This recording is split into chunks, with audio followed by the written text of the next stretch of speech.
Okay, so like I said, we have a pretty packed agenda this morning, so I'm really excited to get started. Our first speakers are Tony Prochaska and Marek Topolski. Tony is, they are both with the Fisheries unit in DNR, Department of Natural Resources. Tony is the Associate Director and Marek is a Fisheries biologist. They are here to present on how land use changes impact anadromous fish. So I think I am first turning it over to Tony. If you want to unmute and present, let me know if you need assistance with that. No, I'm good. Thank you. Good morning, everybody. Okay. Tony Prochaska, Maryland Department of Natural Resources, Fishing and Boating Services. I serve as one of the associate directors for the unit. And I just want to let everyone know that we appreciate the opportunity this morning to present some information on one of our divisions, the information that we collect and how that information really can be used in management decisions to better protect the aquatic resources in the state of Maryland. I'm actually going to turn it over to Marek. He's going to introduce himself and he has a presentation for the group.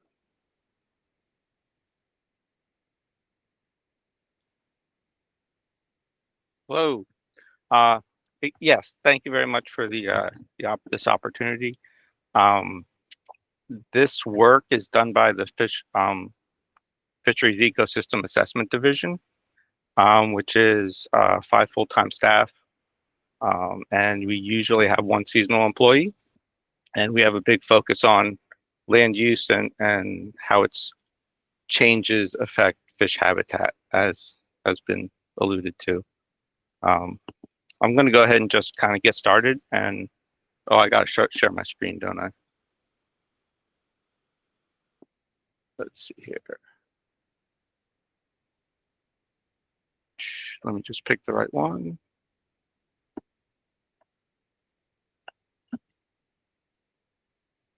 Can you all see that? Yep, you are good. Okay. Let's see here. Okay.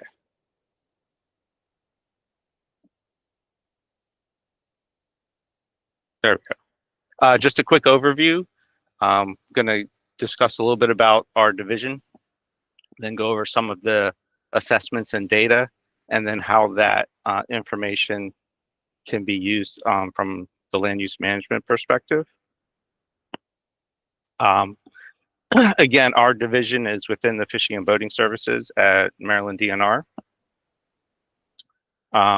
We've been studying land use and the fish habitat dynamics in the bay for since about 2003. So we've got some good time series of data. We have 3 basic overarching goals. One is to assess land use and habitat quality in terms of monitoring and research, and then develop some tools from that, such as a spawning map, which I think you can maybe see my cursor here on the left of the screen. We also have developed an impervious surface index tool, and then taking these this information and developing management strategies for fisheries. A second goal is to assist the planning agencies and the environmental review process. And the third is to generate some public support for watershed conservation and informing the public in general on how land use connects with fish habitat and the fisheries management process.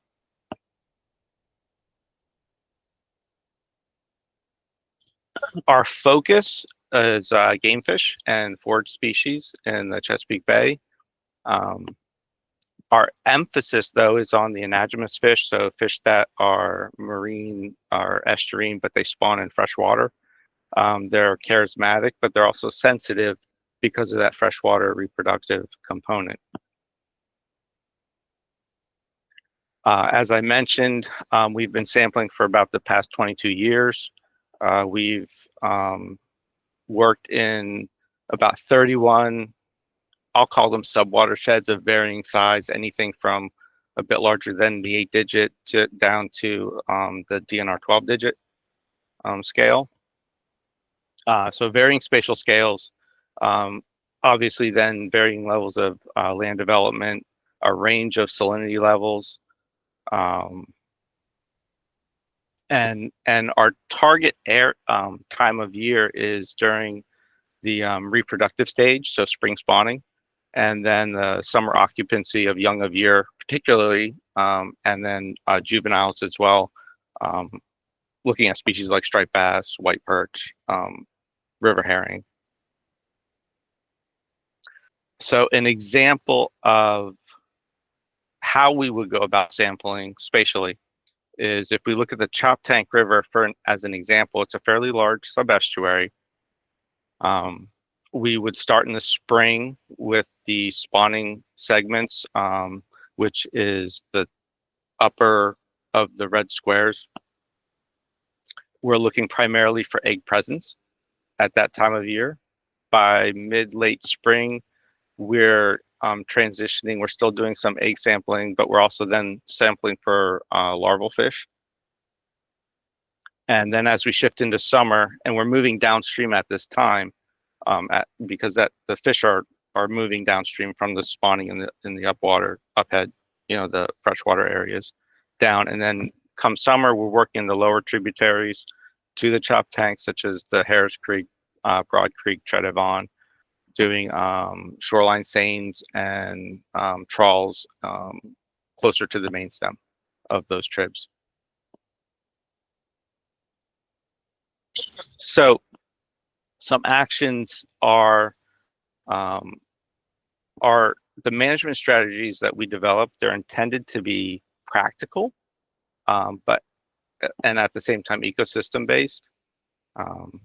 We need to, and this requires us to engage a broad set of constituents, be they agency level, university, general stakeholders, non-governmental, etc.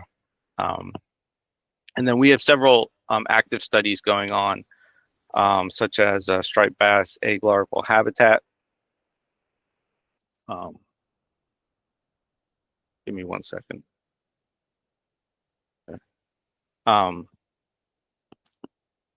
Larval striped bass forage, resident striped bass forage, resident striped bass habitat water quality. I'm going to focus on the watershed land use, which is a feature that feeds into all of these other studies as far as impacts to them.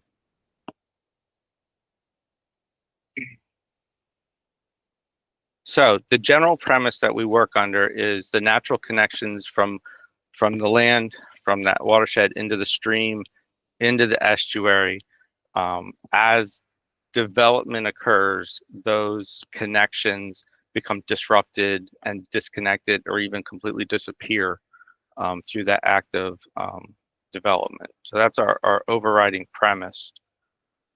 We have a couple tools, data tools that we access, that we don't necessarily generate the information, but we leverage it. The first one is we've used the the Maryland Department of Planning's land use estimates. They go back to 1973. They're very generalized, percent agriculture, percent forest, which is kind of a mixture of true forest and then some residential areas that were a little harder to discriminate because it's like 30 by 30 meter pixel resolution for some of the underlying data, and then percent urban. What we managed to do was, even though the Chesapeake Conservancy's high resolution data is spatially, it doesn't really align with the Department of Planning's general polygon, we were able to generate comparable percent areas out of it. So we couldn't necessarily say in this 12-digit if we're getting spatially it lined up, but we get the general percents do work out to be about the same. And that was a comparison of the Department of Planning 2010 data set and the Chesapeake Conservancy 2013 data set. And so the most recent Department of Planning, which was the 2018 that just came out, and then the Chesapeake Conservancy's 21-22 data set, which just came out, we haven't processed through those yet. So any estimates we have, though, are current through 2018 using the Chesapeake Conservancy data. So that's one set that we leverage. The other is in red is a property tax-based development indicator. And so we leverage the Maryland Property View data set, which is typically released biannually now. We can generate a structure per hectare metric from it. And that gives us a time series, since we can go back, since it generates annual data. So we can get a bit retrospective, and it allows us then to generate an index of percent impervious surface. Here's this graphic shows that index where we used the Chesapeake Conservancy high resolution data, pulled impervious surface from that, related that to structures per hectare, which is from the property view data, and generated the curve that you see. The relationship, I don't have on hand the R square from it, but it's pretty good.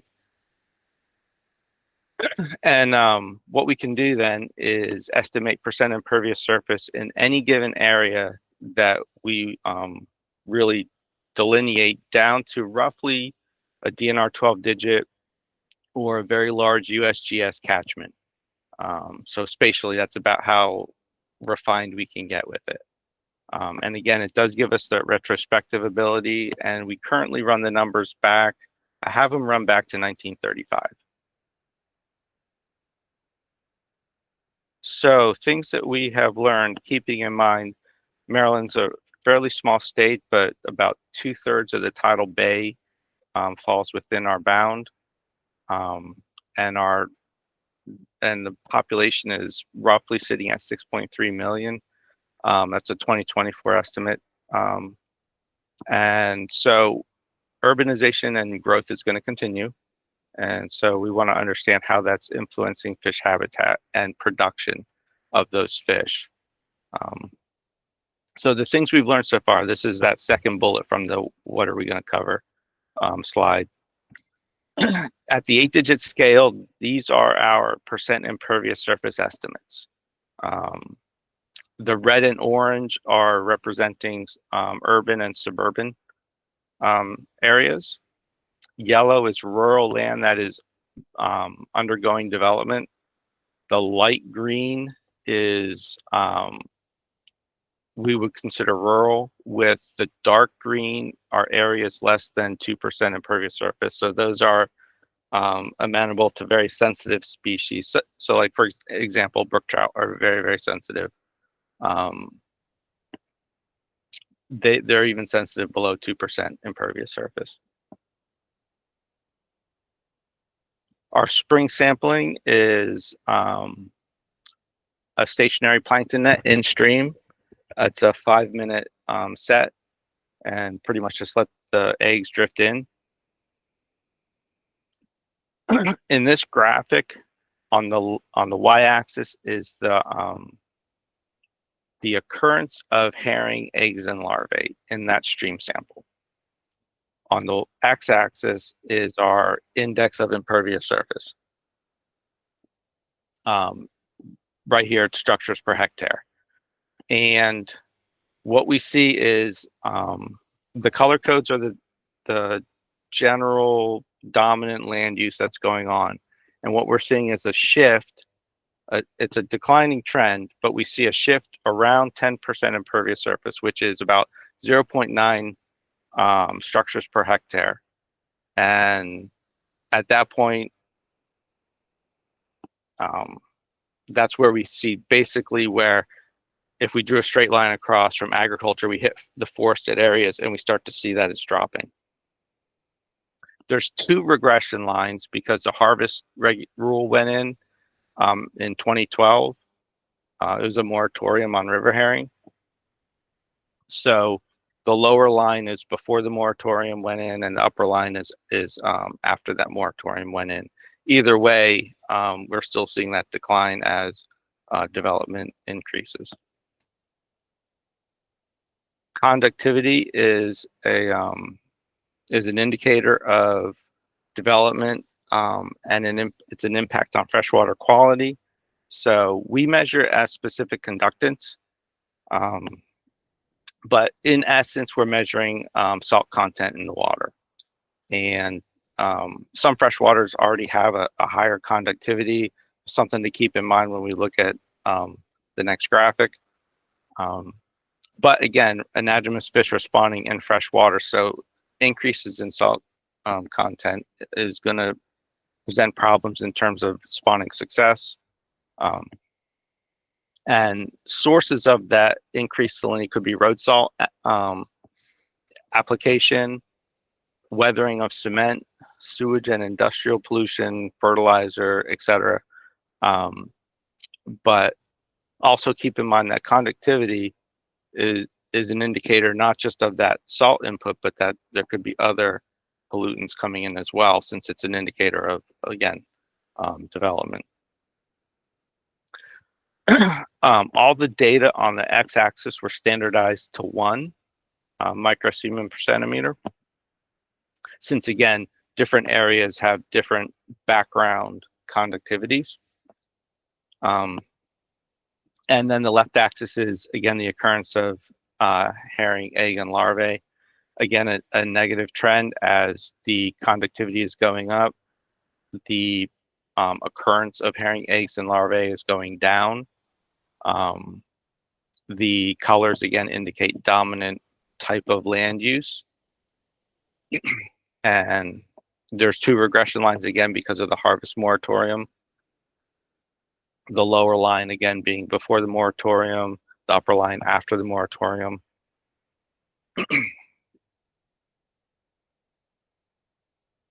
And then after that survey time period, we're moving into the later spring, and we shift to do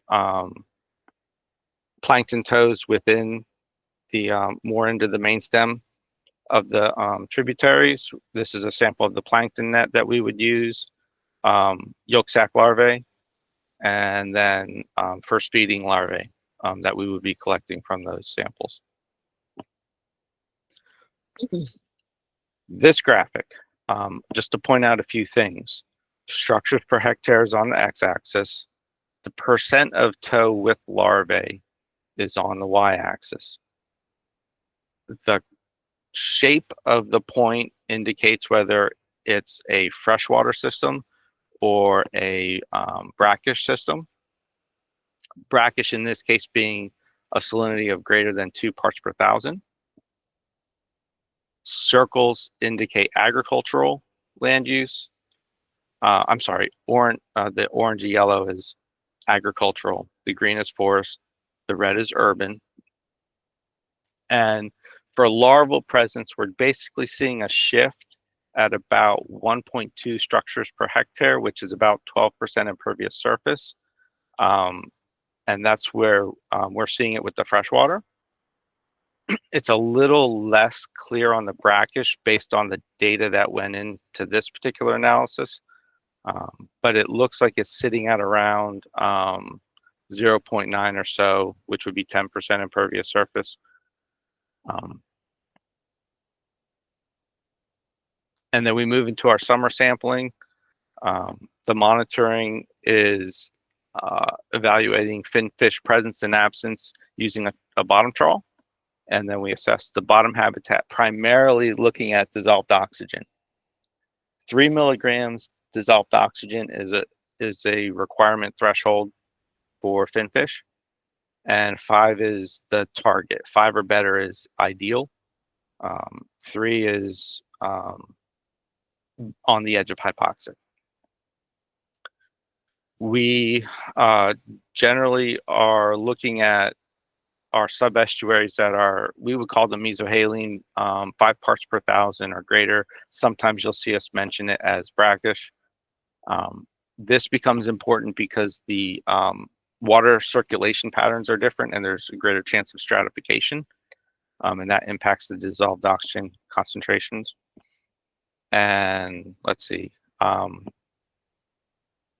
So a lower dissolved oxygen is a pretty good indicator of a nutrient load and the increased requirement of oxygen to process that nutrient load, which can depress oxygen available for the finfish. This graphic, our percent agriculture in the watershed is on the x-axis. Bottom dissolved oxygen is on the y. The reference lines, the green is the target of 5. The red is the threshold of 3 milligrams per liter. Generally speaking, current agricultural practices are not associated with the violation of that 3 milligram per liter threshold. Not that it doesn't occur at times, but typically dissolved oxygen is above that threshold. However, when we move towards the western shore and look at tributaries that have low percent agriculture, which has typically been replaced by urban, suburban land uses, we do see chronic violation of that 3 milligram per liter threshold.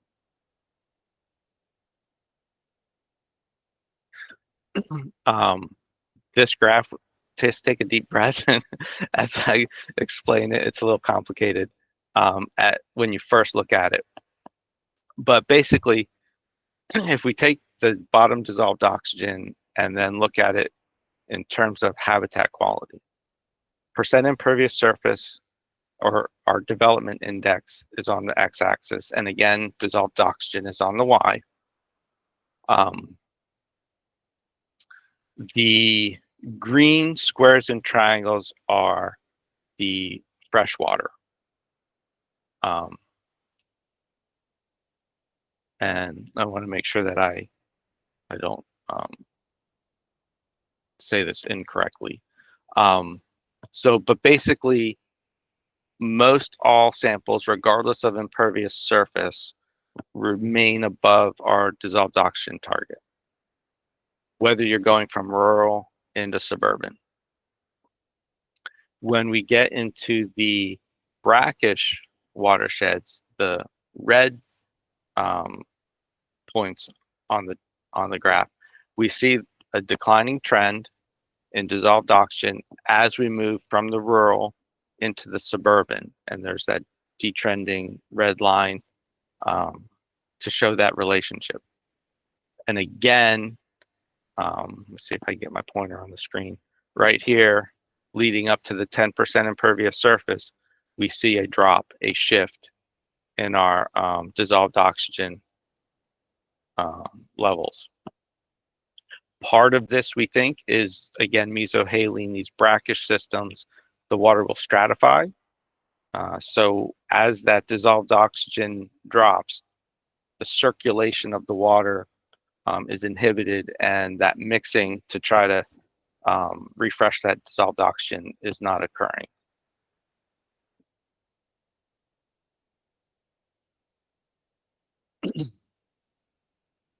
If we look at the proportion of those trawl tows where we catch white perch or juvenile striped bass, we see a decline in those catch, as percent impervious surface increases. Again, that 10% impervious surface is kind of a marker where it's representing a notable habitat loss has occurred. And this 10% threshold is, interestingly, fairly consistent with what a lot of information from freshwater systems has reported.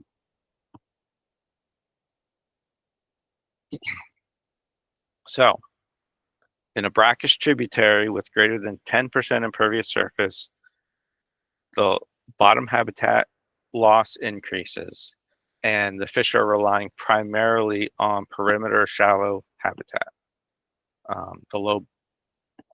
That low DO basically is forcing them out of the deeper water, So there's more resources in the shallows.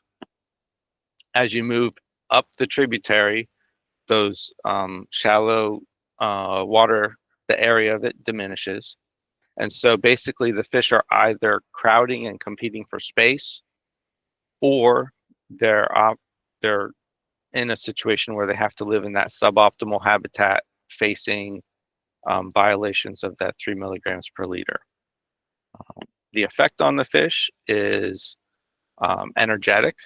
It changes their energy needs and the demands on the fish. There's a lot we don't know about that and the extent of it. And some studies have shown that just that oxygen stress alone can impact the reproductive potential of the species. So pulling that information together, it suggests that habitat impacts from development appear to be limiting reproduction. So we're getting a reproductive bottleneck. And other research has indicated that it could basically be in disruption in the endocrine system. A variety of mechanisms could be driving that. Long story short, that stress on the adults is affecting quality of eggs and also the survival of larvae. And another conclusion chart, kind of wrapping this concept. So we shift the land use in the watershed, resulting in a shift in fish habitat. It's a cumulative stress from that development. So in the upper left, it's a variety of factors going on in the watershed, be it temperature increases, nutrient increases, increased endocrine disruptors entering the system, increased salt, changes in the water quality, be it causing a lower DO, higher conductivities, et cetera, et cetera, et cetera, coming in through the streams, affecting the egg larval component. As we move into the downstream in the tributary into the estuary, we're seeing not just an alteration of food web, which would be expected, but depression of dissolved oxygen.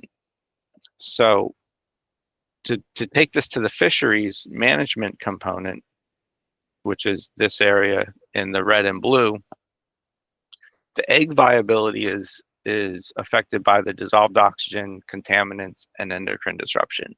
And fisheries managers, we have no control over that. The egg quantity will be affected by the food web and harvest in terms of, are the adults there to spawn? We can affect harvest, we can remove the adults, and the altered food web can affect the survivability of the adults. So basically, long story short, fisheries managers, our tool is harvest control, and a lot of factors from development short circuit our ability to use harvest control.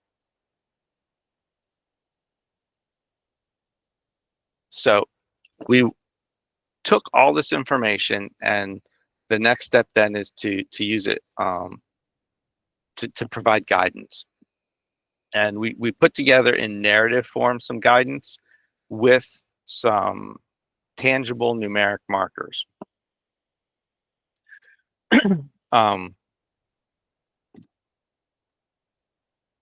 5% or less impervious surface. We categorize that as rural. From the tax data, from that property view data, that's equivalent to 1 structure per 7.5 acres. That's a productive fisheries. Management options exist. We can manage harvest, length, catch limits, seasons, etc. And we advocate conservation, and restoration is a feasible option. When we reach 10% impervious surface, these are early suburban watersheds. You're looking at 1 structure per 2.8 acres. It's where that tipping point is occurring, where Fisheries management, our ability to control that or adjust that population through harvest restrictions, catch limits, etc. We basically, that toolbox becomes largely ineffective. Conservation is still what we would advocate. The ability to rehabilitate a system becomes questionable. And this is going to be from a fish's perspective. At 15% impervious surface, these are suburban watersheds, one structure per 1.5 acres. There are major habitat issues. Fisheries management in its traditional sense is not effective. It does not work. Conservation is still advocated. The restoration option would be re-engineering, and that has questionable success for fish. Once you get to that 30% impervious surface ballpark, your highly urbanized areas, one structure per 0.6 acres, severe habitat stress. We have no management options as a fisheries entity, and re-engineering is highly unlikely to have any success for the fisheries resource. So if we take all that and boil it down into a priority map, where would we prioritize effort? These are 8-digit watersheds. They're the MDE 8-digit. The green is less than 5%. We advocate conservation. That's our high priority areas. That's where we would recommend focusing conservation and whatnot. The yellow is from 5% to 10%. We would say revitalize it if you can.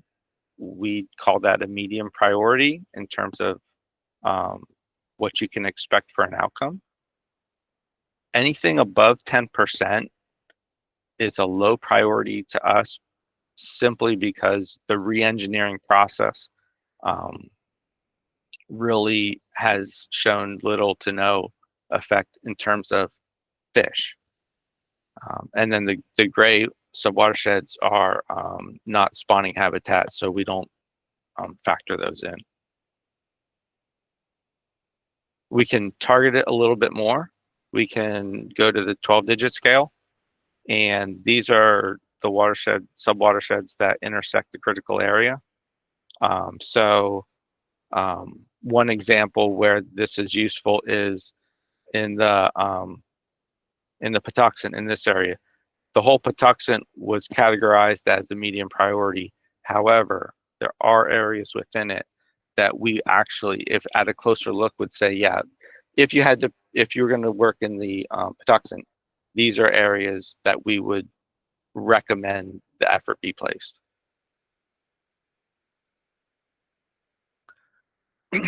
So, planning and zoning is fish conservation. It is a tool in the toolbox, but we need assistance to implement that set of tools.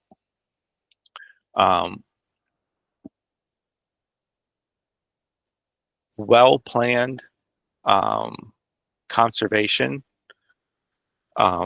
will contribute to a well-functioning watershed and functioning fisheries. We advocate the conservation of forests, swamps, and marshes, protect the highly important resource areas. We recommend maintaining agricultural lands, limiting its conversion to developed areas. Minimize car habitat, so parking, roads, et cetera, et cetera, et cetera. The transportation network comprises a large portion of the impervious surface.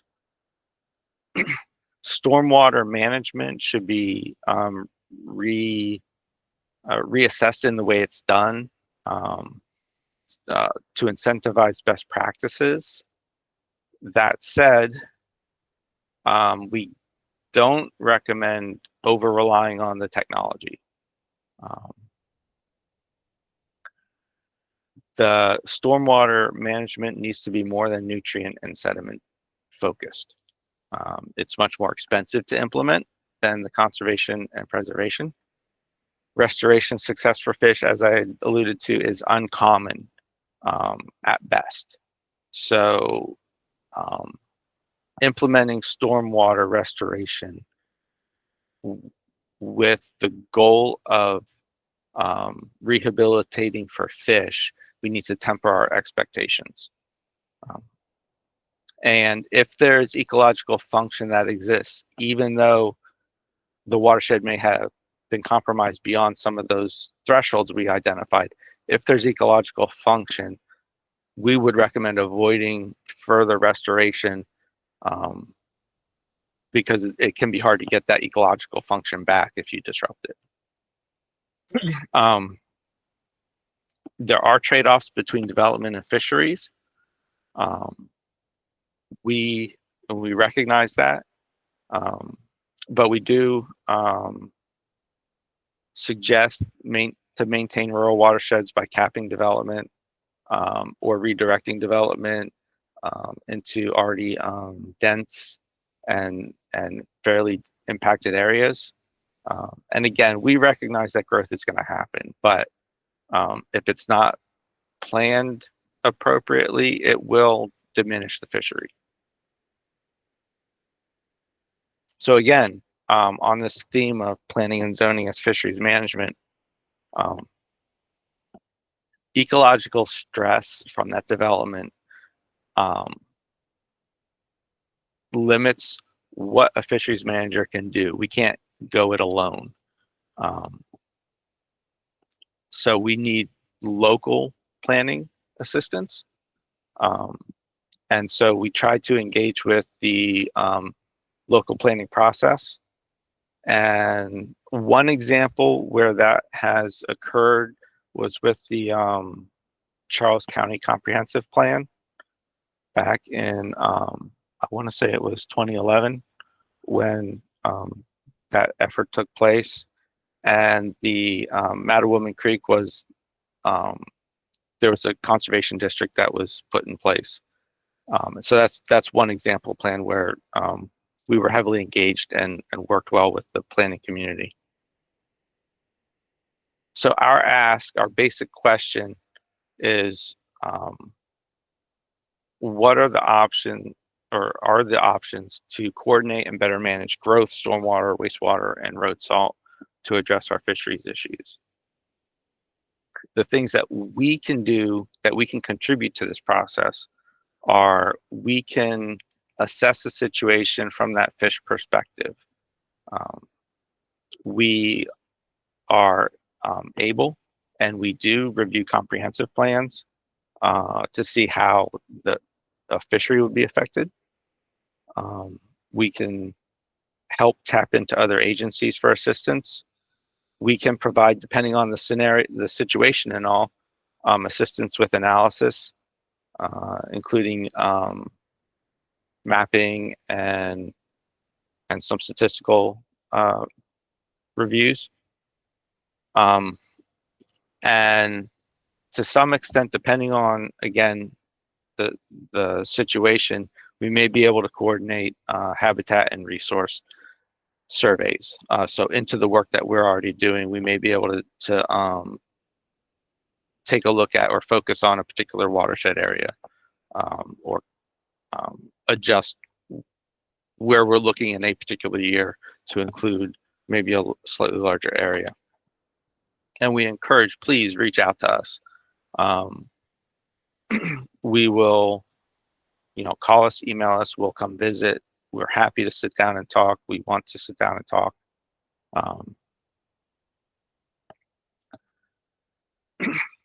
And let me see.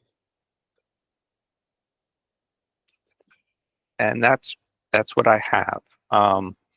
Questions and comments, our primary contact would be Jim Uphoff.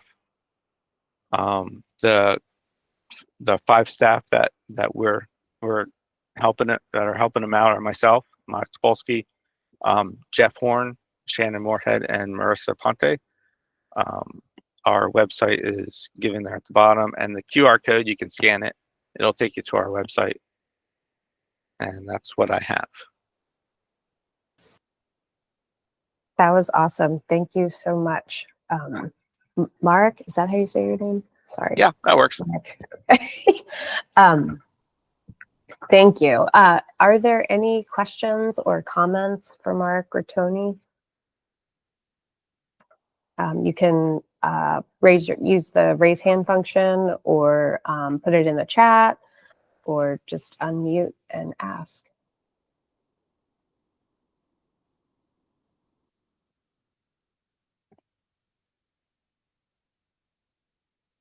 I will say this explained a lot for me, because I know that particularly with yellow perch in the Magathie River, there's a lot of evidence that shows they do spawn there, but the eggs are not viable. And so now I know why.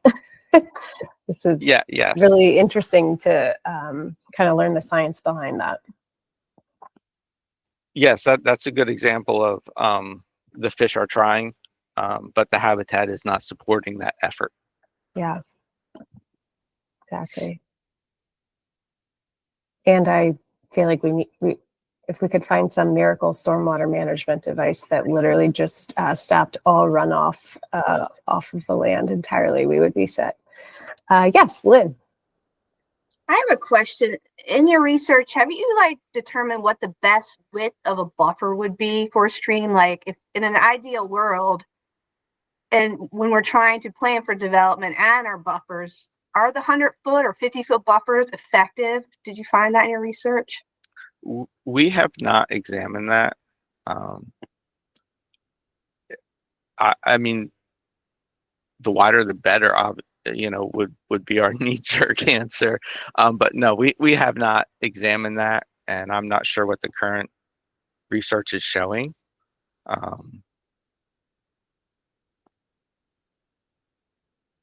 What about any stormwater management, like that you prefer or don't, or are you finding that's not effective?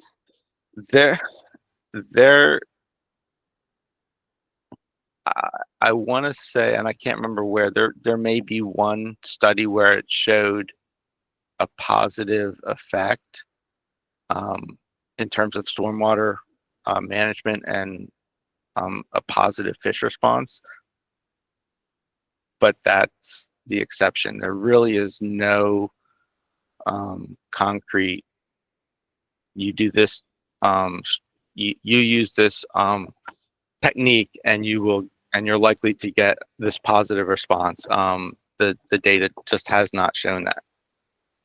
And it could, and part of it could be, the length of time of the study even. Yeah, I was sitting here wondering if there was any evidence that showed a change in fish, viability, survival when we went from when we switched over to ESD to the MEP, like as a state, if there was any positive or negative impact from that. But probably be a longer term study. Well, and part of the challenge is addressing,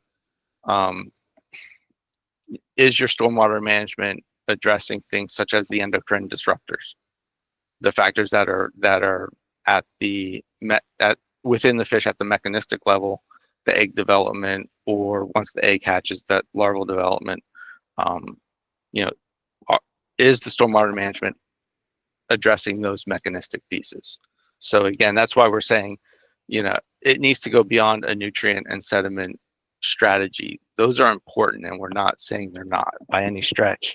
But that doesn't necessarily address the fundamental of why the fish's reproduction is not successful. If you take a system like the Magathie or the Severn used to have a yellow perch hatchery back in the early 1900s, even into around the 40s or 50s. The fish still try to reproduce, but now it's ineffective. So whatever stormwater is going in, is it addressing whatever has happened in that watershed that holistically, cumulatively, is impeding that successful egg production and hatch? Jen, you have your hand raised. I'm just curious about road salt. So is there an alternative that helps with the de-icing that I guess is economically and viable to local jurisdictions that, you know, contract out or put out the road salts? And is there, I mean, I don't know if there's anything out there that would be a viable option to help reduce. I don't know if it, I'm sorry, I didn't mean to interrupt you. It's okay. Not so sure that there's, you know, economically a better option. I don't know the economics of it, but that said, the application rate is certainly something that could be examined. And, you know, the incidence of let's say, using a brine versus the rock salt, for lack of a better term. It's not, I don't know if that's the right term to use. Those are things that you know, we would be interested in knowing more about.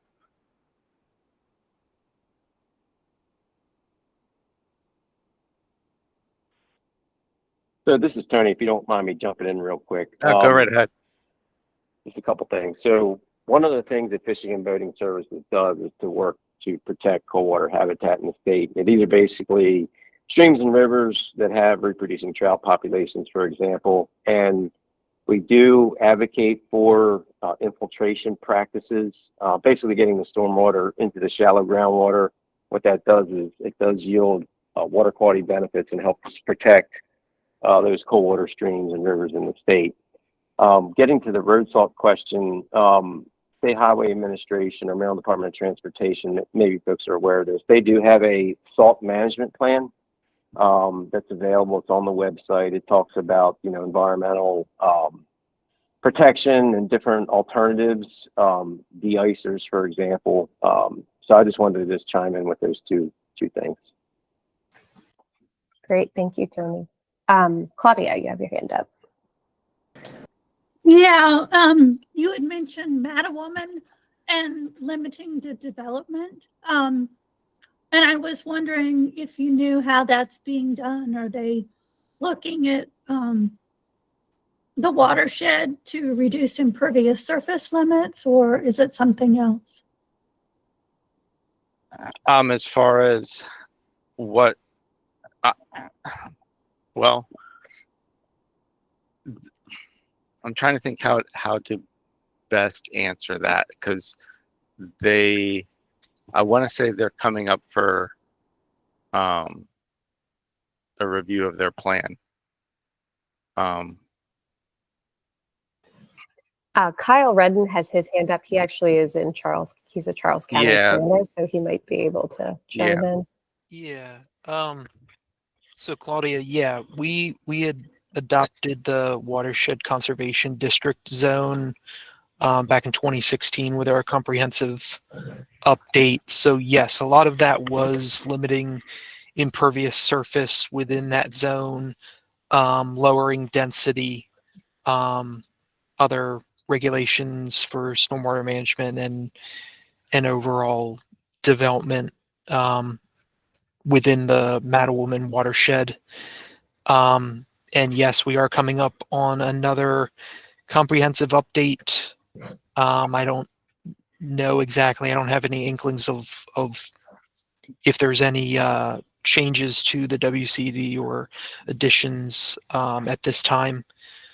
But yeah, that was the overall hit at that 2016 comp plan, was a big downzoning of the area and limiting impervious surface. Great. Thanks, Kyle. I appreciate that. You're welcome. Marek, do you know, is the Madawoman holding its own? I mean, is it still providing the same quality spawning habitat in your surveys? It's hanging on, I think is the way I would phrase it. It is, I mean, the development is incrementally occurring, yes. With the most recent Chesapeake Conservancy high resolution data set and looking at their change data and whatnot. The conservation district is certainly helping. However, there is development within it that does exist. But when you look at the change map, a lot of it's outside of it, but on the periphery. So from an impervious surface perspective, it is slowly, incrementally creeping up. I can't remember the exact percentage our calculation has them at. I'd have to go back and look, but they're sitting in the ballpark of the 9-ish range. Okay. Okay. We Thank do Yeah. still detect reproduction in Mattawoman Creek though. Okay. Yeah, I was Good. just going to say, anadromous fish are still utilizing, Yeah. Mattawoman and successfully reproducing. So I just want to point that out. Thank you. Great. Yeah, thank you both. If there are no other questions or comments, I think we'll move on to our next presenter, but thank you, Marek and Tony, for being here. So next up, we have a couple of our own staff, Jen Esposito and John Copeland, who will be joined by Maryland Department of Environment staff, Heather Hepburn and John Stewart, here with the Title Review Division. And I believe we also have Wes Gold here from the Department of Natural Resources Shoreline Conservation Service, and they are going to be presenting on some shore erosion control updates for the group. Jen, should I turn it over to you? Okay. Sure. Yeah, thank you. You did great. Good morning, all. I just wanted to kind of highlight some recent updates to our webpage for our shore erosion control webpage. And I'm going to share my screen. I might actually have to take myself off camera because I keep freezing when I share my screen. So if I am starting to freeze up, please, someone let me know. So on our web page, if you go over to the left-hand side, our shore erosion control page, you can find a lot of resources. And just most recently, we have updated species lists for buffer plantings with varying salinity regimes and topography. So we have planting schematics for low and high elevation for both salt, brackish water systems and freshwater systems. Also a list of native plant nurseries to find. And this, if you go into it, this is for the low elevation salt brackish water schematic or regimes. It kind of provides some planting options with the kind of emphasis and focus on trying to provide more of a transitional habitat from the tidal wetlands and then further back kind of more of the upland landscape kind of traditional stock. We have the different species listed below, just some ideas. This is not all inclusive or anything like that, but it's just to give some good options for when planting in areas that might get some kind of salt spray or inundation periodically. Really with the goal of, again, trying to think about how the intertidal the tidal interface will kind of potentially change over time. We also have additional resources over to the right-hand side. I'm going to kind of come back to them, one of them at least, prior to changing it or turning it over to John at Maryland Department of Environment. But here you can see that we've got links to other agencies' webpage or tools, such as the Maryland Shoreline Stabilization Mapper. This provides kind of a rough tool or estimate of areas that are conducive to living shorelines or may not be. And then you can find and navigate through to MDE's joint permit application page, set up for a pre-application meeting. additional resources for living shorelines. And then Wes will be joining us towards the end of our part of the presentation to kind of talk about the technical and financial assistance that can be provided to citizens. And that is kind of the last two bullets. And then there's some kind of helpful presentations, and then just quick links to our forms. So our forms were recently updated. We kind of consider them shore erosion control buffer management plans. Notably, we have broken out our living shorelines to two different forms to cover two different types of existing conditions. So your type 1 is your kind of your lawn with some trees interdispersed. You can find the actual buffer management plan forms and the buffer notification forms here. If you click on that link. And then below each different type, we actually have a completed example of kind of hoping to help agents or citizens complete the forms, because it can be really confusing. And then towards the bottom, we have like an actual completed sketch that kind of shows the buffer, the impacts, the mitigation.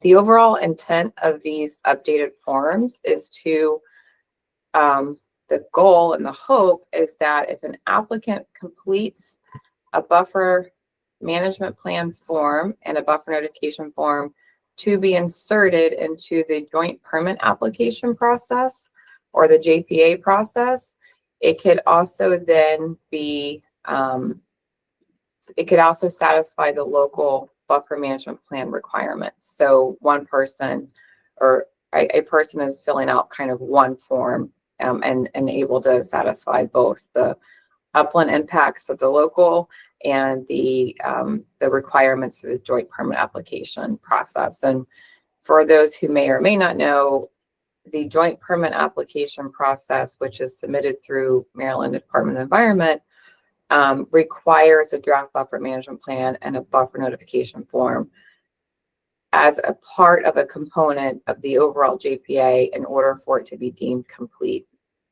So again, we have forms for, again, the revetment.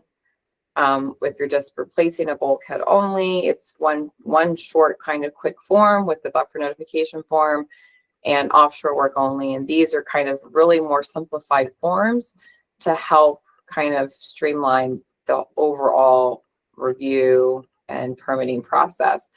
To note, with our living shoreline forms and our revetment forms, we have incorporated some climate resiliency goals or aspects, notably with the transitional planting kind of requirements. So you have a person can have a reduce, or I guess greater flexibility and mitigation types with a kind of increase of a transitional habitat, and it kind of separates or differentiates from our normal traditional buffer mitigation. And that is true for both type 1 and type 2. And then the revetment would really focus on like planting a filter strip behind the revetment. And that's true, really true if it's lawn all the way to the revetment, because, you know, the data suggests that, you know, your lawn is not doing really anything when it gets hit by a storm surge or with sea level rise. It actually can, you know, the revetment can push the wave on top and over and kind of take the land with it when it kind of recedes. So if you're doing a filter strip of deep-rooted grasses that are conducive to the site conditions, it's providing a more kind of resilient plan overall. John Copeland from, he's actually the shoreline lead, sent out a questionnaire for the locals to be completed. We did receive some feedback, so I wanted to turn it over to him briefly to kind of go over some of the results of that questionnaire. The really goal is to gain and garner kind of feedback from these forms. If the local jurisdictions have been seeing them, or are they easy to use, like whatever feedback you have. He can also put the link of the questionnaire into the chat after he kind of gives a little bit of an update on the results. So if you haven't taken it and you do see these forms and you do work with these forms, we'd love to get your feedback. And with that, I will turn it over to John. Awesome. Thank you, Jen. I guess I'll kind of talk while I share my screen. Again, thank you for everyone that answered the questionnaire. We actually got a really good pool of results, from essentially from all across the critical area and not just the counties that utilize this the most. So thank you again. Just really going over quickly the results of the questionnaire. So the first question was asked is, do these forms make the shoreline erosion control process a little bit easier? Overwhelmingly, we got a majority yes from our local jurisdictions. The second question is, have you been seeing these forms through the JPA submittal process? The majority of you guys say sometimes, with the rest of the results split between yes and no. So we are kind of not seeing them. We are seeing them through the submittal process. The next question was, do you guys feel like these forms are making the mitigation calculations easier? Overwhelmingly, yes. From most of our local jurisdictions, the forms are making it easier to calculate what is required for like a shoreline or revetment work. And then the last question was, do consultants or practitioners email you with questions about these forms? And looks like the majority of you guys are saying no, which kind of leads into our feedback question, which was the last question on the questionnaire. And a lot of the questions we were getting, or at least the feedback we're getting back, was that sometimes we're not really seeing the developers utilize the forms, or they're submitting the old forms, or some individuals can't understand the forms. And it kind of makes a little bit more sense with the answers we're getting in the questionnaire. So I think what we might do internally is talk about ways that we can encourage practitioners to ask these questions. We do have a CBLP training coming up in October, which a lot of the practitioners will be attending. So maybe that's a good time for us to kind of gather some questions that the practitioners might be having about these forms, and see if we can kind of help them out there. So Jen, I can probably toss it back to you. Thank you. And I think I'll share my screen now, sorry for the back and forth. So just bear with us. I think, we definitely recognize that there's an education component to this. So we've had the forms kind of up, the updated forms up on our website for some time. So I think we will be talking internally some other additional education opportunities on how to kind of help people better understand the kind of flexibility that's built within the forms and how to complete the forms.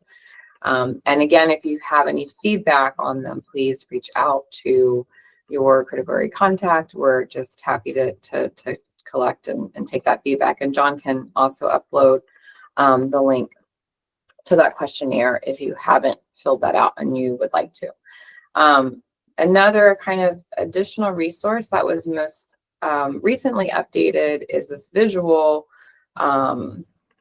regulatory authorities, the Maryland critical area. And as we all know and work with this mean high water line, that is that demarcation of if it's channelward, it goes through MDE's shoreline erosion control process. Sometimes Army Corps of Engineers are involved, or I guess all the time Army Corps of Engineers could be involved.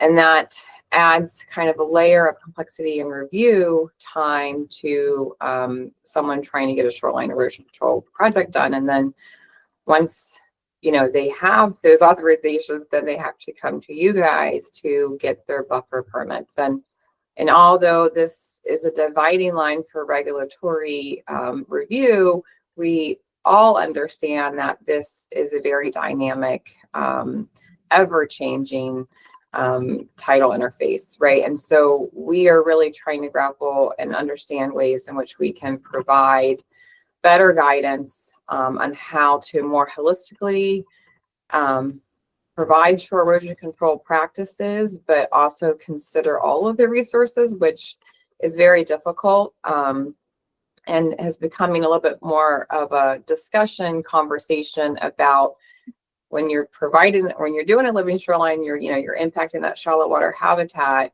So we are seeing kind of some of the living shoreline, the buffer impacts actually, everything's being kind of pushed more landward, which depending on how the existing conditions at the site are, you're looking at resource trade-off at this point in time. So, we really try to work collaboratively with Maryland Department of Environment, Department of Natural Resources, Wesley Goals Group, which he's going to speak in a little bit, because they can provide that technical assistance and financial assistance, and also with the local jurisdictions. Because at the end of the day, once that authorization is in hand, they're coming to you guys, and you're looking at the buffer impacts, and just when they have that authorization from MDE, that authorization is just really given the green light from that main high water channelward. And so you're kind of left sometimes with figuring out, are the buffer impacts kind of justified for the living shoreline or for the revetment or whatever the shore erosion control project is. And we do receive copies of the joint permit applications when they're submitted to MDE, and we kind of vet them, and we do opine or comment on ones that look like to have significant impacts, or if there's something that is, different than what we normally see. And you've probably all have gotten requests of, can we go out on the site and see the site and speak with the agents and have everyone at the table, because it is a spider web sometimes of the regulatory requirements. So we do try to help facilitate a more collaborative approach. We also have our bi-monthly meetings where we can bring, unique projects or discussion topics to the table. If the local jurisdictions are seeing a pattern of a type of projects or issues that may not be clearly allowed by COMAR or by your local program, please bring that to our attention. I would say that, if we've taken a hard stance and continue to take the stance that if an applicant is not going through the MDE joint permit application process, that is truly how we kind of define the shore erosion control project. And they're coming to the local jurisdiction to put a hardened structure above mean high water. That is not, the allowed buffer impact under the shoreline erosion control kind of allowance. And then even if they are doing a shoreline erosion control and going through the joint permit application process, we still have to look at the level and extent of buffer impacts. We've seen where forested buffers have been graded back in the name of shoreline erosion control, and oftentimes there are upland runoff and other issues that are contributing to or exacerbating erosion at the shoreline. So it's not always coming from the shoreline as well. So all that is to say is we do try to work in a collaborative manner and bring the experts to the table to try to navigate, how do we best protect our shorelines? How do we best, provide guidance to the homeowners of really trying to make their shoreline climate resilient as well. So we're still trying to kind of grapple with that. And with that, I will turn it over to John Stewart, who is the newer title or division chief for tidal wetlands, to kind of talk through a little bit of the regulatory requirements and framework from MDE's perspective. All right. Good morning, everybody. I'm John Stewart. You may have seen my email. I don't know if I've met everybody in person. I am, or still am, the Eastern Region Chief for Tidal Wetlands Division and the Tidal Division Chief also. So I got two hats on right now. Heather Hepburn is the Western Region Chief. So if you've probably seen her emails, she is here, but she's not going to be presenting. She's a fly in the wall today, listening in. So Jen asked me to kind of go over the regulatory part of shoreline erosion control, show some things, our mapper and the waiver, kind of talk about the waiver process in general. So I am going to turn off my camera just for bandwidth issues and start sharing screen. So let me share the first screen with everybody.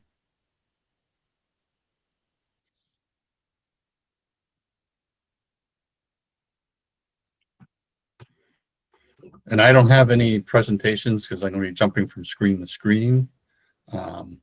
So the first thing, Jen, and critical area, and I think Jen touched on earlier, is the regulation for the Living Shoreline Act, in the waiver and shoreline and all that stuff. So anybody that's not aware, maybe is new, the Living Shoreline Protection Act came about in 2008. As you can see here, it's a House bill, and what that did and didn't do. So I'll just scroll down here. There are a whole bunch of whereas. If you've never seen a bill, they talk about why they're introducing a bill. But the main emphasis of this bill in 2008 was to designate that if an applicant, property owner, wanted to protect their shoreline, they had to propose a non-structural stabilization measure. So that becomes the primary, that's where you start. You don't start at a revetment, you don't start at a bulkhead, you start with a living shoreline, and then you work your way down the list. So you have to show the department why a living shoreline will not work at your property. And so there's two ways this law designated that it could be shown that your property is not able to do a living shoreline to protect your shoreline. And the first part here is, and I think I can draw on the screen, is this. Part one is the department had to develop maps, which basically those maps would provide what we call an automatic waiver. So if your shoreline was on that map, you did not have to go through what we call the waiver process, and you could do a structural method for shoreline protection. In the beginning, in 2008, the map that was developed from, I think, Maryland Department of Geological Survey, and they used 8 feet of erosion. So any shoreline that had 8 feet of erosion or more got the automatic waiver. That wasn't a lot of shorelines in Maryland. So I think it was about 4 years ago, we got a grant and we worked with Virginia Institute of Marine Sciences, and we developed a GIS mapping tool that now maps every county in the state, all the shorelines. And I'll show you that after we get through this. This is one of the things I want to show you. It basically takes each segment of any shoreline in the state of Maryland in every county and gives it 3 designations. Automatic waiver, meaning if your property is on that shoreline, you get a waiver, and it's color coded. So I'll show you what that is. Yellow is a shoreline that kind of is in between, in the sense of it could get a waiver or it doesn't qualify for a waiver. So that you want an MDE reviewer to come out, and you want to meet with them, go over the waiver process, and provide data that's showing that, hey, this shoreline should get a waiver, and this is why. And then we have, I think it's color coded greenish, and I'll show you. They're color coded for colorblind, so they're not exactly the shades. Red, green, yellow. And green is living shoreline. You have to do something non-structural in that. And so that was the first part we had to develop. And then the second part is what we call the waiver process. So there are, as you can see in the law, there's only three things for a waiver. You have excessive erosion because you have subject to heavy tides, too narrow, and those are the 3 reasons. for the waiver process. So from that, we developed the waiver, the data that goes in the waiver process to kind of show where you have excessive erosion and the forces for that, like fetch, wave height, high banks, water depths, all the things that would cause that excessive erosion and heavy tide. And then narrow properties, a lot of counties don't have properties that would really fall into the category. Off the top of my head, Anne Arundel County, Baltimore County, a lot of those properties that sit on like 100-foot lots. So we've kind of designated as a narrow lot as 100 feet or less, most likely suitable for an automatic waiver, especially if the neighboring properties are bulkheaded or already have stone.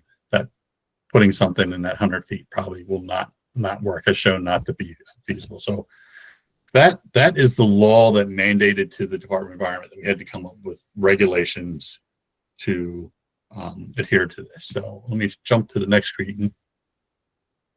And so in Comar, what was developed out of the 2008 law were these laws, and it's 2624.04.01. There's a whole bunch of dashes, but this is basically, if you can everybody see that, do I need to make it a little bigger? Is everybody good?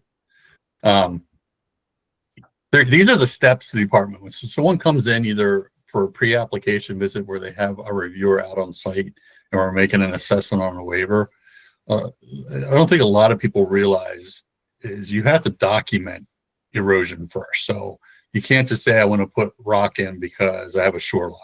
So you got to document erosion. If you're accreting material, sand, that's not erosion.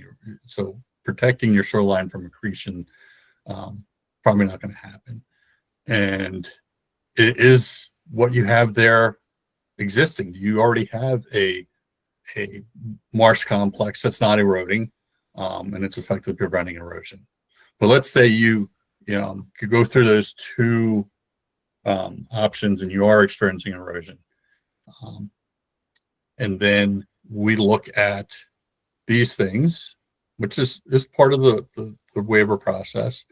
And then even after you get through this part, what you propose is you have to determine is, and I'll scroll down a little bit, is no action appropriate? So a lot of people don't realize that even if you're experiencing erosion, is no action the likely. Now, honestly, does any contractor, agent, applicant go through and say no action is feasible? Probably not. If you're experiencing erosion and it's obvious, it's highly unlikely you're going to pick this, and MDE is not going to force no action on that. But this is what conforms to the law. So let's say you don't get a waiver, and that's spelled out here. It is, you can use, so structural component is necessary. You can, part of that living shoreline, then you can use a sand containment structure or something that is appropriate.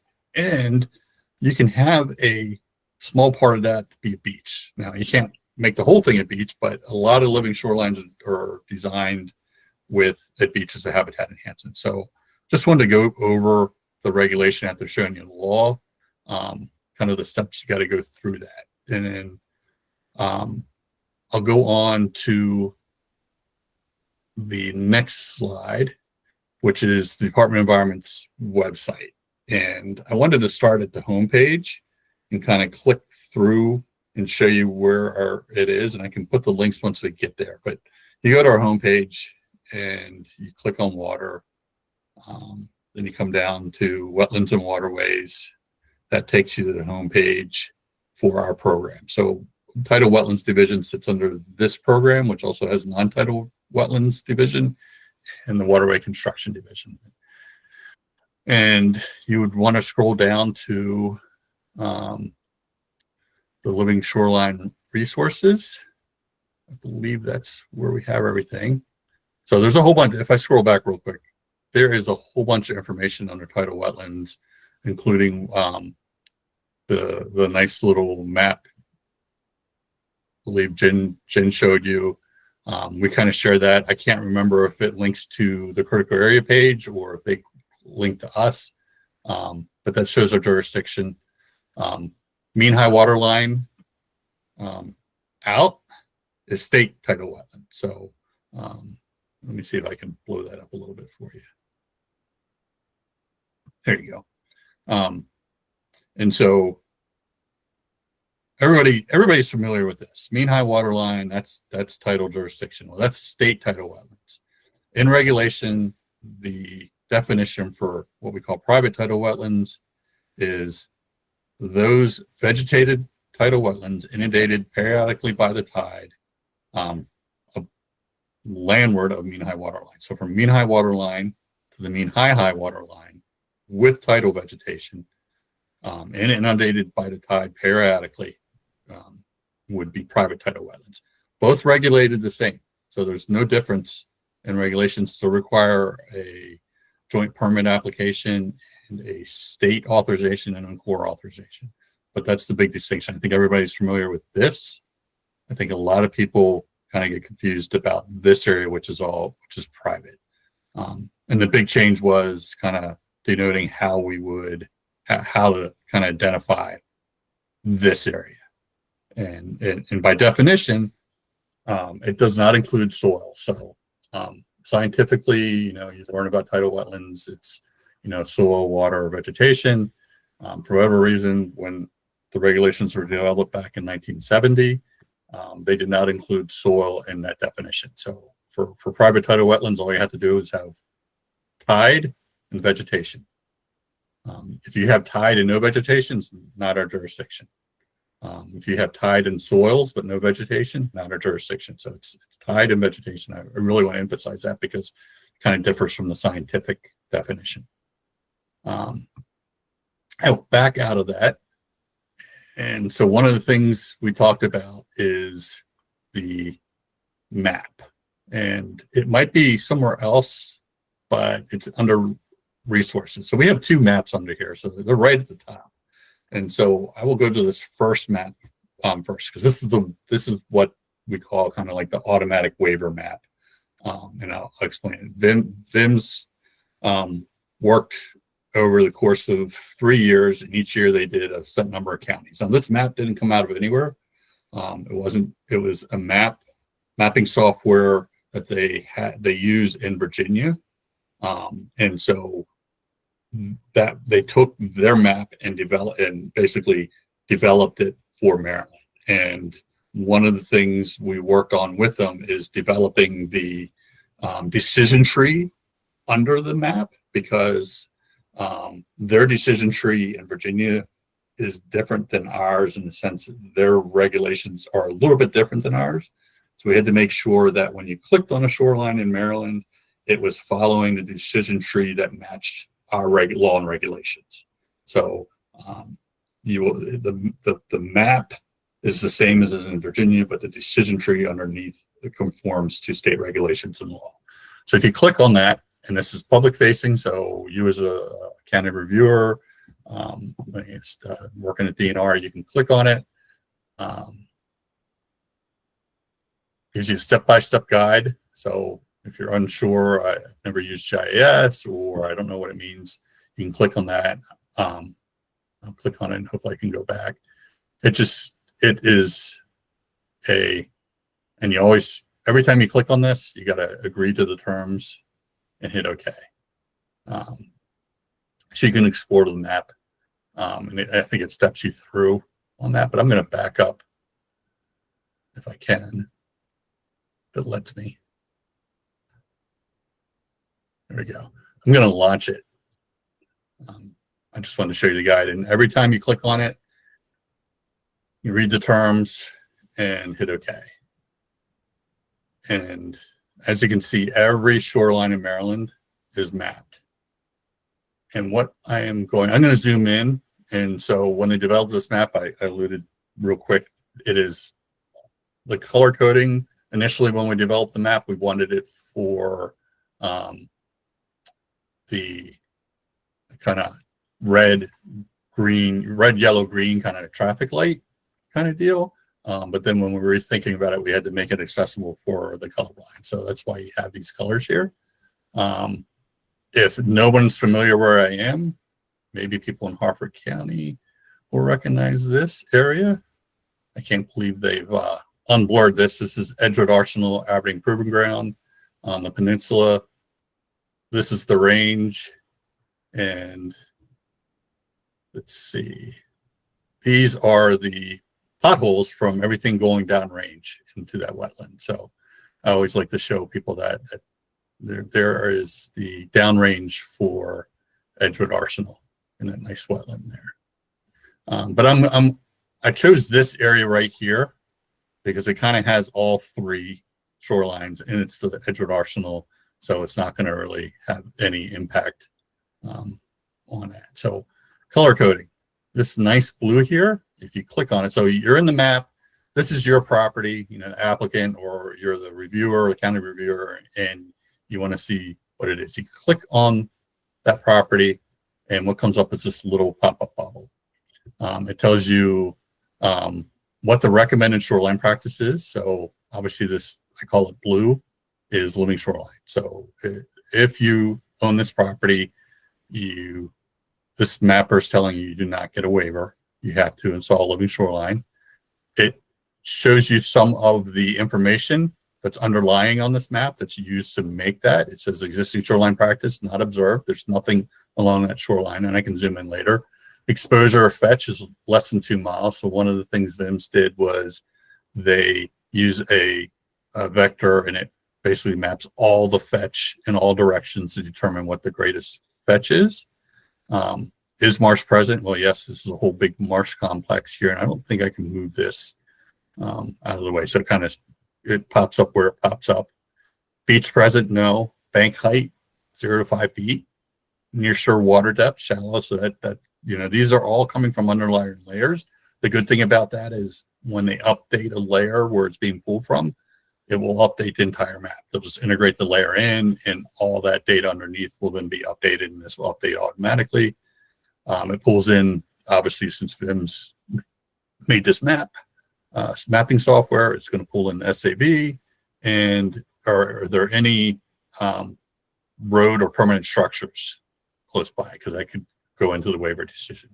And then it gives you the definition. So, you know, as a homeowner, first time using it, you know, what does each of those things mean? You scroll down, it gives you the definition on that. And then the next color coding is yellow. So recommended shoreline practice, undetermined. What that means is contact your MDE project manager, reviewer for that county, and they can come out do a site visit with you. You can fill out the waiver worksheet, and you can discuss, is this shoreline feasible for living shoreline, or should this shoreline get a waiver? And you get the same information as you scroll down in this particular stretch. So if you're wondering why, and I can zoom in later, why this stretch differs from the other two, is because you have a beach. In Maryland, if you have an existing beach, historic beach, and you've had it since 1972 and you've owned it, you can do beach replenishment. So when we were working with VIMS, that had to not come up as a living shoreline recommendation, had to come up as yellow, because if someone wanted to replenish their existing beach, that had to be an option. So, and I'll scroll in really quick. I think you can kind of see it. It's under the tree cover. I looked at it under Google Earth, and there's a little bit of a beach here compared to this nice marsh edge in this marsh complex.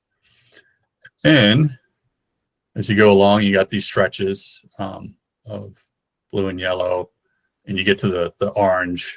I think originally we wanted to make, like I said, I wanted to make it red, but it ended up orange. You click on that, and this is the waiver.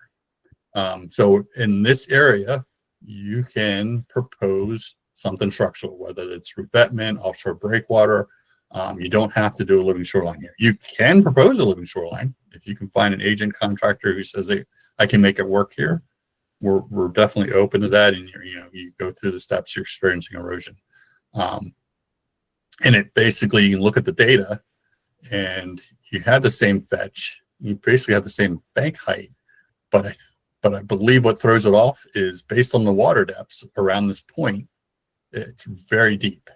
So it makes a living shoreline not feasible because right offshore, the depth layer is saying it drops off and it would not be feasible. So this gets a waiver on the map. So what does this all mean? So based on the law that I showed you earlier, is we had to develop a map, and we've done that now compared to the original map that was just showing you 8 feet of erosion. The blue and the yellow, even though they're mapped, one's mapped as undecided, and others mapped as living shoreline, does not mean that you cannot get a waiver on this shoreline also. So it is, although it's saying living shoreline, it is not a conclusive statement. You can still reach out to the reviewer, and you can still do a waiver worksheet and provide other information that would say, hey, I can't do living shoreline here because of X, Y, and Z that's not incorporated into the mapping software. The only thing this map is absolute on is this area, because that's what the law said. We had to develop maps where there's an automatic waiver. So when you see an area of shoreline that has that color, that's an automatic waiver. You do not have to do the waiver worksheet. You just provide this, it's mapped as this, and it's an automatic waiver. Even if the data is wrong, the law says that the map for a waiver, those areas have to be mapped. So we have found, I think we were working with Anne Arundel County one time, an area of shoreline that was mapped as such, but the underlying data was maybe off or wrong, or had changed since the data layer had been updated, and it was shallow water instead of deep water. But unfortunately, that's what we have to go until the map is updated, the layers are updated better. So when looking at this map, this is the only area of the shoreline. This is the only determination that's absolute. The other colors can always be, I want to say argued. You can always provide information one way or the other. Even the one that says living shoreline, there's always information that this mapper doesn't take into account. Maybe there's a marina right next door, and there's heavy boat traffic, or there's Vulcan Industries right next door, and there's heavy barge traffic. So those are things we can take into account. So I just wanted to show you kind of that mapper. This is something that's we completed, I think, 2 years ago. We got all the counties. Like I said, we did, Vince was working probably 4 or 5 counties incorporating the data. And we were signing off, making sure, kind of randomly checking the counties. You can see here's Baltimore City.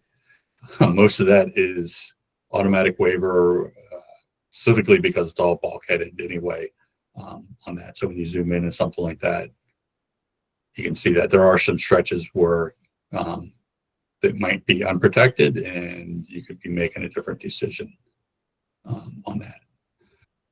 So that's the mapper. It is available on our website, and I think Jen showed that they have a link to it on the critical area page. But that's a resource applicants in county, local municipalities you can use to kind of determine if you're the first person to contact. You can direct them to here, and it's a great resource. The map works really good, but it is the end all to end all is that red. That's an automatic waiver. Everything else is up for a decision. And then the other map that I wanted to show you, if I can get back to it, I can back up, is this one down here. So one of the things we've always heard is, well, living shorelines are so new. They're not. In 2008, living shorelines have been used in Maryland and permitted for 30 years. So in 2008, living shorelines were a practice that were for 30 years. Now we're almost 50 years. The only thing that's new and changing is the agents and contractors who are expanding the design and realizing that they can use less stone and other methods to protect longer stretches of shoreline instead of putting stone out along the entire length. So the designs are changing. the practice of protecting your shoreline with a living shoreline plant and maybe some kind of structure is almost 50 years old, and it works. It's gone through. We've had shorelines here and other states have gone through hurricanes and come out the other end in one piece, while the bulkhead next door completely ripped out and having to be replaced. So what we did is we had and I always mess this up because they added a C. So we call them the 4C member. It's someone, maybe Jen or Conservation, DNR Conservation Corps. I forget what the 4Cs are for, but they're with us for a year. We've had one every year now, and we had one that was really good, and we gave them a project to go out and assess living shorelines that we authorized and we knew were constructed, and go out and do an assessment on them to see how they're doing. And so it was sort of random, but as you can see, it was dependent on a couple things. One, were those living shorelines constructed, and was the property owner willing to give us permission to be out there for a day doing an assessment? So we have about 50 sites here. And so you say, well, I don't have any in Harford County, or there's none in Cecil. We either wasn't constructed at the time, and or we couldn't get property owner permission. So these are the sites. Here we color coded green. Green is obviously very successful, and you can see it over here. Orange is moderately successful. Yellow is successful. Unsuccessful is red. So we didn't try to hide ones that were unsuccessful. We don't design these, so being unsuccessful just meant that the designer maybe didn't incorporate something was going on at that site, or didn't realize something different was going on at that site. But we use this, and what we did is you just click on a dot, and it gives you the site location. We didn't do an address or anything, because obviously that the property owners probably don't want that out on the public facing. You do have a lat long. It was determined they did transects. We caught fish. We basically just kind of a rapid assessment to determine were the plants successful? Was it 85% coverage? Did we have wildlife using the shoreline, variety of species and fish? And was erosion stopped? That's the other thing. The living shoreline can look great and have all these critters in here, but if it's not stopping the erosion, it's not very successful. So it talks about, how many linear feet was protected, gives you what the height of the sill was at that location. So that's what we permitted, is 1.3 feet above mean high water. The fetch. So this one had almost over 2.5 miles of fetch. Design type, slow profile sill. Water depth, it was a little deeper at that point, and the maximum channel water encroachment. So it kind of gave you all the information off the license, how much marsh was created, high marsh and low marsh, and then a nice little picture of it. So we didn't want to put the full photographs we took, just a representative picture of that shoreline and the vegetation growing in it. The CCC member went out late spring and then during the summer, which was during the height of the growing season. So they capture that. And you can see there's the sill, and there's the marsh created. So doing a very good job. So we have that on our website too. So when people say, living shorelines don't work, or they don't work in my area, wow. Harford County, Cecil County, and some other counties, we may not have them in all areas, but we have a wide variety. We have, small ones that are only 100 linear feet, all the way up to some of the bigger ones that maybe Anne Arundel County has done. So that we could get site access to. So we have that map available too. That's a great tool for the public and county and municipalities to point out projects. And not all of them are successful. Let's pick one. I'll pick one in this county. It's unsuccessful. Sill was 2 feet high. It had a small fetch. low water depths, didn't go far. Go ahead, Charlotte. Thanks, John. I was just going to jump in. We are over time, so I didn't know if you were close to being finished. I can be finished. Okay. Okay. I can show one more thing. Okay, great. No, I think that's it. I can be done with this. And if there's any questions, I can wrap it up. But I just wanted to show those two maps and kind of go over the process. So I'm good. Awesome. Thank you. This was really useful information. Hopefully, local planners now know where it is and can start using it. Yeah. And when you go to our website, when you get into this part of the website, everything, all the links are in there. So you can find everything, you know, pre-application meetings, all that. Awesome. Awesome. Jen, should I turn it back over to you for our last? Yes, I just thank you, John. That was super helpful and a really good background of the Living Shoreline Act and kind of how why we are to the place we are today. I do want to give Wes an opportunity to just kind of talk a little bit quickly about the program and the assistance that they can provide. If you are still with us, Wes. Yeah, thanks, Jennifer. I did bring a couple slides that I can blow through really quick in the interest of time, but I wanted you all to have a little visual. This will be quick, though. I just want to give you kind of a high-level overview of some of the services that we offer at DNR. Let me see if I can share this.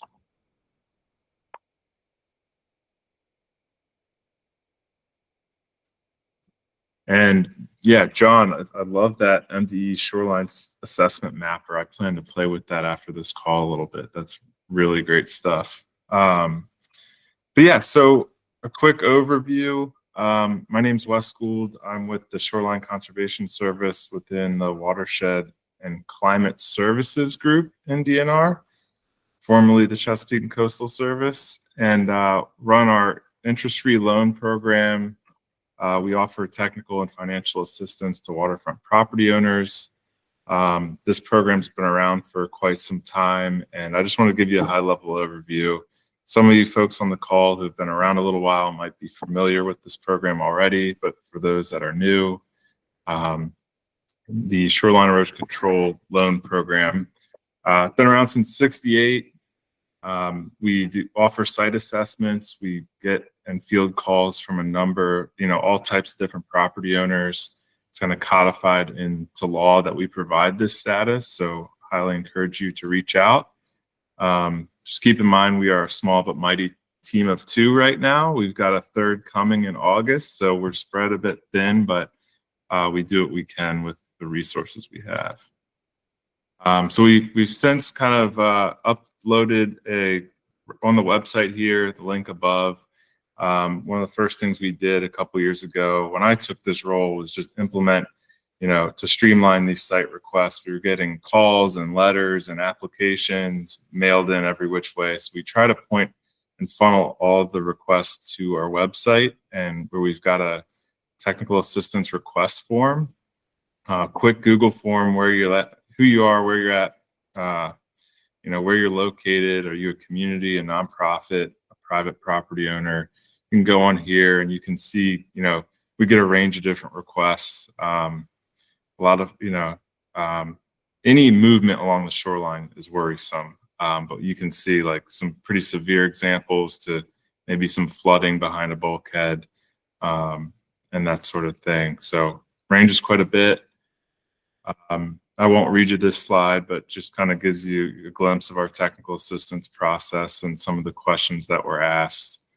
And I'm sure a lot of you all stumble across these same questions. So we really try to provide a service knowing that folks aren't working on their shoreline too often. It's kind of like buying a house. Like these folks, it's not something that regularly occurs. So we try to kind of walk them through the process and connect them to the different resources and organizations, regulators, contractors, and so on to kind of help facilitate the process from start to finish. We do offer site evaluations. These are some design consideration that we kind of take into account when we go out to a site or do some desktop analysis. Project goals being, the most important, what the property owner is looking to get out of the project. Obviously, we advocate for nature-based projects when practicable. That's not always the case, as John mentioned, but by and large, we do advocate for those nature-based projects. And occasionally, we can't offer this service all the time, but occasionally we'll draw up a kind of conceptual sketch on the site or come back. Given our capacity issues, it's not something we can promise, but these are kind of our program's goals, is just to facilitate the project forward, understand the project goals, develop partnerships, help folks with funding and resources and such. And this is just a slide just on the loan program. It's an interest-free loan. We can fund design or construction of living shoreline projects only. So any bulkheads, revetments, and structural solutions we do not fund. And we can work with a number of different property owner types. So communities, individuals, local governments, nonprofits.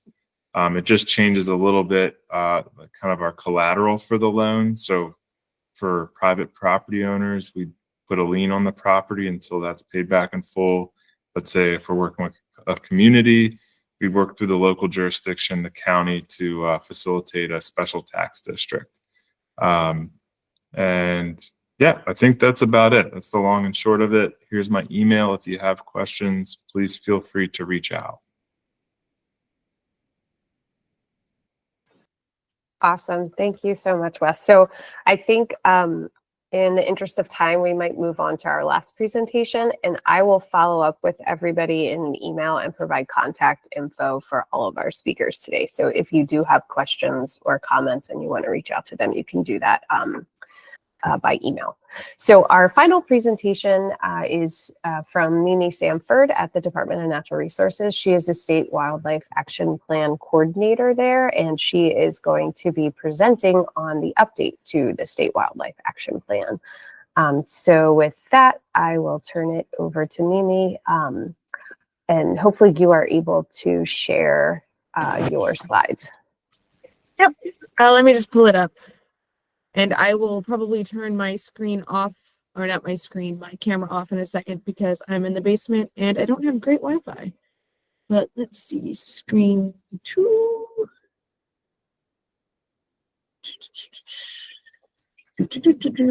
All right. Wow, did I just draw that? Okay. We can see your I'm going to be honest. I don't know how to get rid of that little line. Oh, there we go. Oh, or not. You know what? We're just going to stick with it. Shouldn't really impact anything. Anyway, No off to a worries. great start. Hello, everybody. My name is Mimi Sanford. I'm going to make this real quick, so no worries.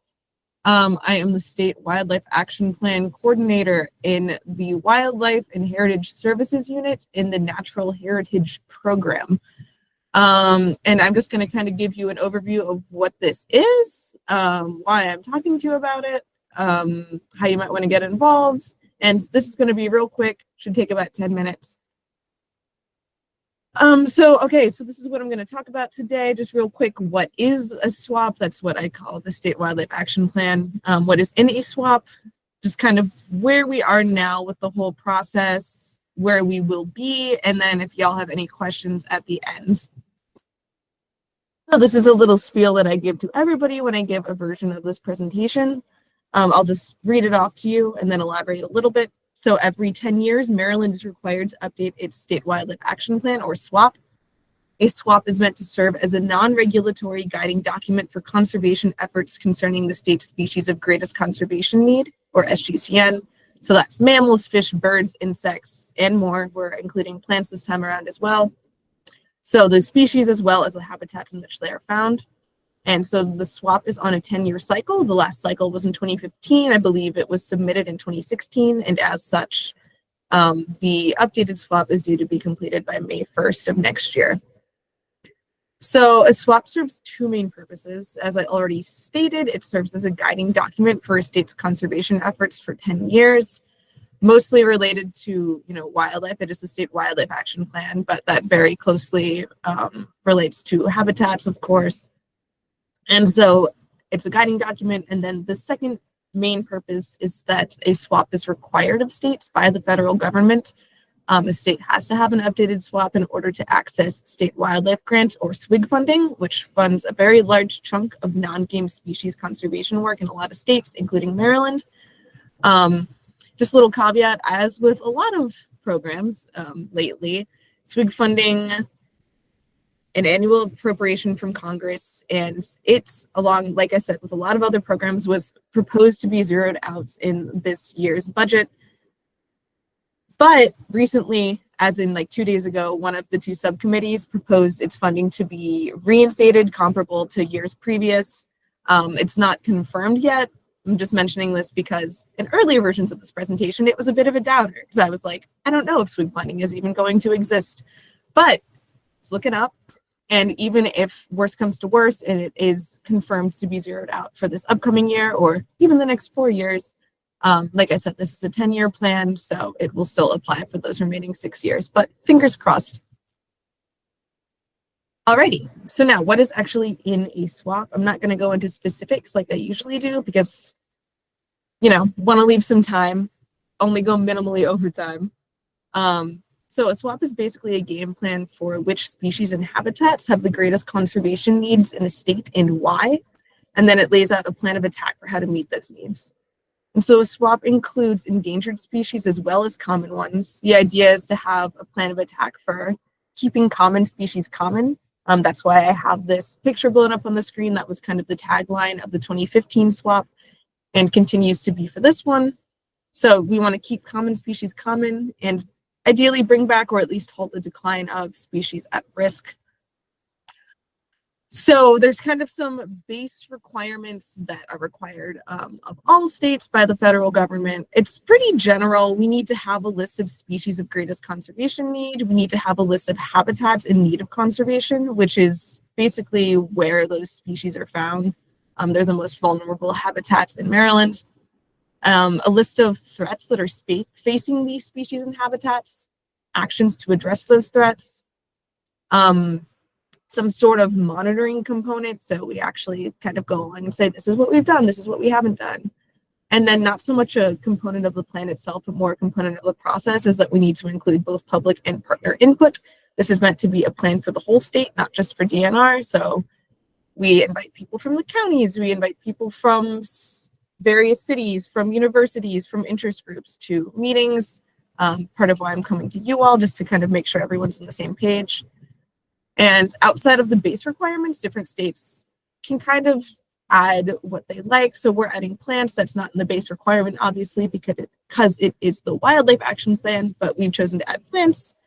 Maryland's also focuses a lot on kind of the habitat side of things, more so than specific species, to take more of a holistic approach to this conservation plan.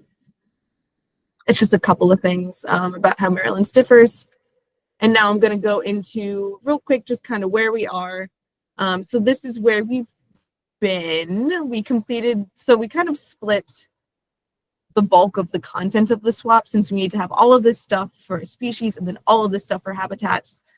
We wanted to talk about, threats and what we could do about those threats on both scales. So we started out by talking about things on the species scale. We had a lot of meetings with species experts to discuss which species we want to include on this species of greatest conservation need list, and then come up with threats and actions specific to those species. Because some things are really species specific, like if a specific bird is like very vulnerable to some sort of new pathogen, we want to call that out, but it's not necessarily a problem for the entire habitat in which that bird resides. So this was more of the more specific side of things in terms of what are the issues and how could we address them.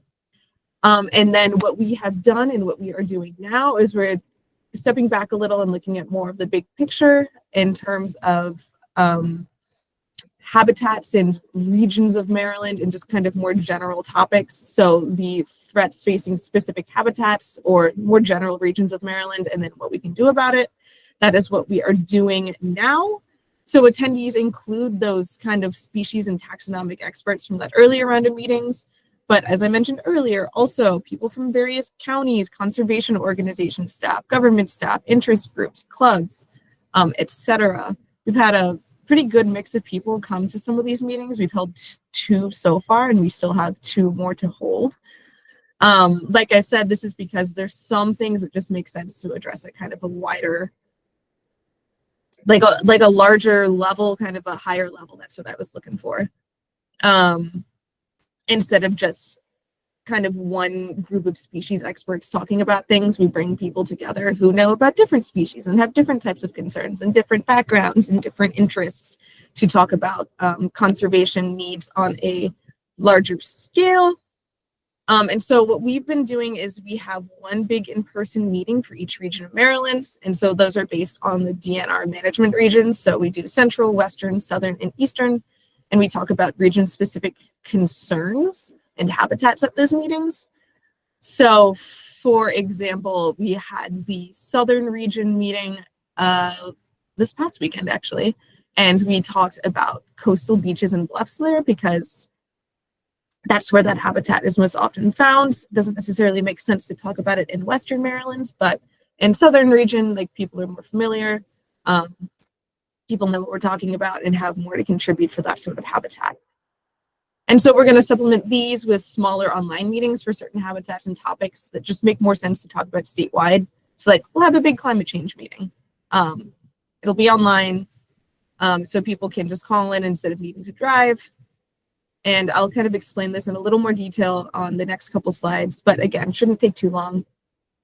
So that's what we're doing now. We've done the species. We're on kind of these habitat regions, taking a step back, looking at it from a higher level. Once we have the content more or less settled, we're going to work on the writing. First draft should be done by the end of the year. And then we're leaving ourselves plenty of time to do revisions, editing, formatting, and also releasing drafts of the plan for review. So that's public, stakeholder, partner, other kind of units in DNR, etc. And then the final plan should be sent off for approval on May 1st of next year. So this is kind of what these big regional meetings are. All day Saturday affairs, which everybody loves. We've already held 2. And so in the morning, what we do in these meetings is we split up into groups to brainstorm threats and actions related to specific habitat groups, like I mentioned earlier. So in Central Maryland, which was the very first meeting we held, we talked about forests. We talked about aquatic habitats of the Piedmont region. We talked about urban and suburban areas. And then we also talked about working lands, which are basically grasslands like farmland and utility right-of-ways and even airfields, etc. And then in the afternoon, we reviewed the work from the morning and you kind of add what's still missing and then prioritize the actions that we'd come up with. And so I just wanted to mention this real quick. There's a lot that I could go into about like the preliminary outcomes of these meetings and what we've discussed, but I was just really quick going to mention some of the major threats that have come up during these meetings related to topics that the Critical Area Commission might be interested in. So a lot of these are related to aquatic habitats.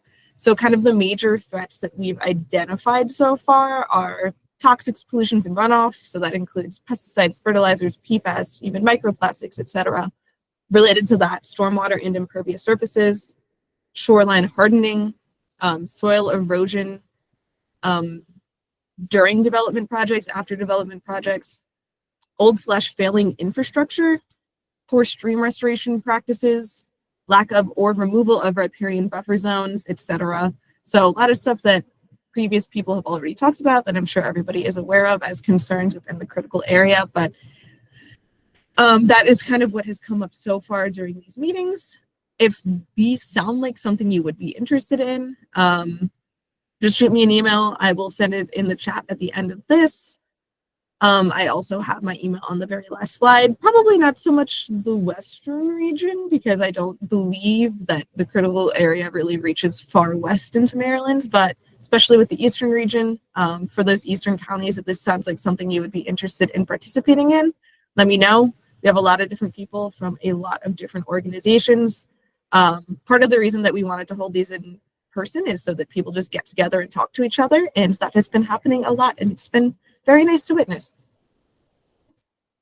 And then I'm not really going to go into this just for the sake of time, but these are those like supplementary meetings that we're thinking of holding to kind of, like I said, supplement those big regional meetings and talk about things that need to be addressed statewide as opposed to regionally. These are things that we kind of see as less region specific, or that they're statewide concerns. They're also things that maybe are kind of region specific, but they've come up a lot in multiple meetings before. So we feel like we should discuss them as a state as opposed to just with specific people, or they're just like new enough or relevant enough to warrant their own meetings. Like I said, these would be online and probably weekdays, maybe in the evening, TBD. And we're not confirming any of the topics yet because we kind of want to see what rises to the surface from these in-person regional meetings, but just wanted to throw on the screen things that we're thinking about diving into a little deeper as a state. Alrighty, so if you have questions, comments, or concerns, that's my work cell, that's my email. Like I said, I just wanted to give you all this quick presentation to let you know that this is going on, to let you know that your input is more than welcome. If you can't make any of these meetings, but you would still like to have a chat, let me know. It doesn't have to be one of these big meetings. We can meet one-on-one. You can just shoot me an email and I can kind of update you on what's going on. But yeah, thank you so much. This, like I said, the plan is for the whole of Maryland. That includes the critical area. That includes all of the county planning departments. Yeah, that's about it for me. If anybody has any questions, please let me know. Awesome. Thank you so much, Mimi. Yeah, thank you. So if anyone has a question, feel free to put it in the chat or raise your hand or unmute and ask any comments.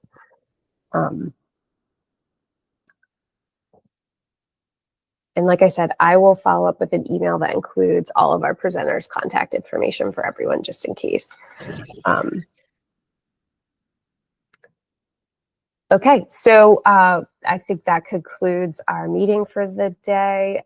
Really quick, I did want to put one thing on your radar. So our next quarterly planner meeting is going to be held in person. We are going to be meeting at Tuckahoe State Park in Queen Anne's / Caroline County, kind of straddles the line there. And that will be on October 2nd. It's also likely going to be more of a full day event. So if you all can kind of reserve that day, I would appreciate it. And we will follow up with more details as we get closer to the 2nd of October. So with that, I think we can go ahead and close out for the day. So thank you, all of you, for attending and participating. Really appreciate it. Oh, go ahead, Mimi. Did you have a question? Nope, that was a misclick. Oh, but thanks okay. for having me. Yeah, thank you. Everyone have a good rest of your Thursday.